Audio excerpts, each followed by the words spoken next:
دوسری بات، ہر کوئی بندہ قرآن سے یا عام کتابوں کے حدیث کے حوالے سے بتاتا ہے یہ پڑھ کے دم کرو ٹھیک ہو جاؤ گے، اس کے حوالے سے تو ارینجمنٹ فرمائیں۔ دیکھو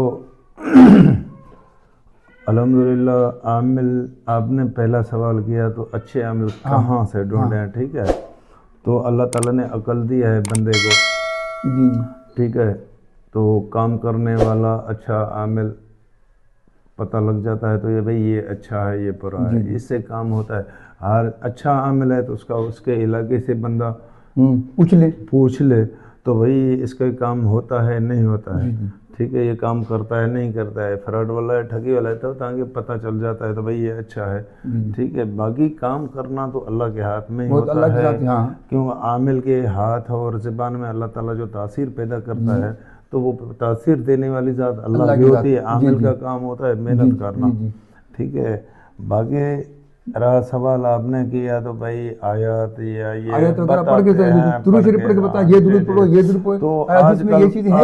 آج کل بندے ٹی وی میں کوئی چلتا ہے وہ دیکھ کے بھی بولتے ہیں بھائی پتہ ہو یہ ایسا کرو، ایسا نہیں ہے، کیونکہ اس کے لیے عامل ہونا ضروری ہے۔ عام بندہ جب کوئی بھی آیات کوئی اسم اللہ کا یا کوئی بھی پڑھتا ہے تو اس کے اوپر ریئیکشن ہوتی ہے، کیونکہ ایک دانہ آگے پیچھے ہوتا ہے تو اس کے آج کل رجت کے شکار بندے بہت گھومتے ہیں، ریئیکشن کے شکار ہیں، کیونکہ اس کے لیے عامل سے اجازت لینا ضروری ہے، کیونکہ عامل سے بھی اجازت بندہ اس چیز کی لے لے تو عامل سے پوچھے تو آپ کو اس چیز کا خود عامل ہو یا نہیں ہو، کیونکہ عامل وہ چیز آگے بتائے تاکہ وہ خود عامل ہو، تاکہ وہ آگے والے کو فائدہ ہوگا۔ باقی کتابوں سے دیکھ کے بتانا اس میں بھی بندے کے اوپر رجت ہوتی ہے۔ آپ کا کہنے کا مقصد یہ ہے تو عام بندے جو استاد کے بغیر کو نہ پڑھیں تو بہتر ہے، نہ پڑھیں تو بہتر ہے، اس سے بہت نقصان ہونے کا اندیشہ بالکل ہے، ریئیکشن کا بالکل ہے، پاگل پن بھی ہو سکتا ہے،